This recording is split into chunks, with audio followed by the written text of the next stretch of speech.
इसको डायग्नोसिस करने के लिए सबसे अहम चीज़ जो है इसको बोलते हैं पल्मोनरी फंक्शन टेस्ट। जो लंग्स हैं इनका टेस्ट करते हैं, जैसे मैंने पहले बताया था FEV1, मतलब सांस एक साथ छोड़ो और 1 सेकेंड में कितनी ज़्यादा आप छोड़ सकते हो उसकी मेज़रमेंट करो।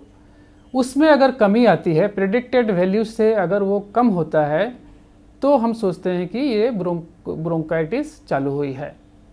अगर ये जितना जितना बढ़ते जाता है, कम होना FEV1, उतना सीवियर ब्रोंकाइटिस माना जाता है। अगर ये नॉर्मल है FEV1 तो ये भी कह सकते हैं कि इनमें ब्रोंकाइटिस नहीं है। दूसरा एक होता है फोर्स वाइटल कैपेसिटी। इसमें आदमी पूरी तरह से ज़ोर से सांस ले लेता है, लंग्स को भर लेता है, भर के और एक साथ सारा का सारा लंग्स को खाली करके हवा छोड़ देता है। जैसे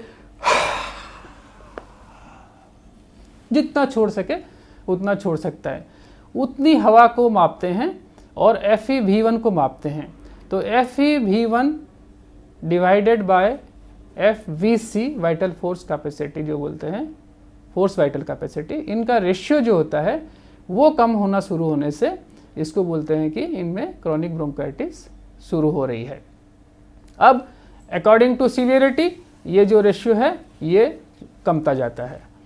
दूसरी चीज़, एक तो ये पल्मोनरी फंक्शन टेस्ट हुआ, दूसरा है एक्सरे करते हैं। एक्सरे के अंदर में बहुत सटीक भाव से डेफिनेटली ये नहीं बोल सकते हैं कि क्रॉनिक ब्रोंकाइटिस है, लेकिन जब लंग्स इन्फ्लेशन हो जाता है, लंग्स का जो स्पेस है वो बढ़ जाता है, डायफ्राम फ्लैट हो जाते हैं, लंग्स का पावर बढ़ने की वजह से लंग्स डायफ्राम को नीचे धक्का करता है तो उससे डायफ्राम की कर्व होती है वो फ्लैट हो जाते हैं। और जो पल्मोनरी आर्टेरियल प्रेशर अगर बढ़ जाता है तो सेंटर के साइड में वो आर्टरीज डायलेट हो जाती है, थोड़ी सी बड़ी दिखने लगती है। तो इस तरह से लंग्स में भी देखते हैं। और भी लंग्स में जैसे रिप्स हैं वो हॉरिजेंटल हो जाते हैं, वो यूजुअली थोड़ी नीचे ढली होती है, वो हॉरिजेंट शेप में आ जाते हैं। तो इससे एक संदेह करते हैं कि शायद इनमें क्रॉनिक ब्रोंकाइटिस होगा। आगे चल के अगर CT स्कैन कराया जाए तो CT स्कैन से भी चीज़ और ज़्यादा, एक्सरे से और ज़्यादा क्लियरर हो जाती है। और भी टेस्ट जो है हम इको कराते हैं। इको में ये देखते हैं कि इको डॉपलर होता है जिसमें ये मालूम चल जाता है कि पल्मोनरी आर्टरी में प्रेशर ज़्यादा है कि नहीं। अगर प्रेशर ज़्यादा होता है तो उसको पल्मोनरी आर्टेरियल हाइपरटेंशन कहते हैं।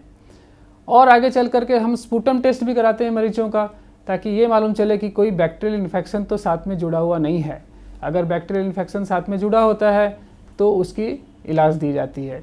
जब भी स्टेबल क्रॉनिक COPD होती है या क्रॉनिक ऑब्स्ट्रक्टिव एयर डिजीज़ जो बोलते हैं, क्रॉनिक ब्रोंकाइटिस या क्रॉनिक ऑब्स्ट्रक्टिव एयर डिजीज़ भी बोलते हैं, ये जब भी स्टेबल होती है और उसके बाद कभी भी एग्जैसरबेट होती है, बढ़ जाती है, तो हम ये भी सोचते हैं कि शायद बैक्टीरियल इन्फेक्शन हो रहा हो, जो कि स्पूटम की टेस्ट से पता चलता है।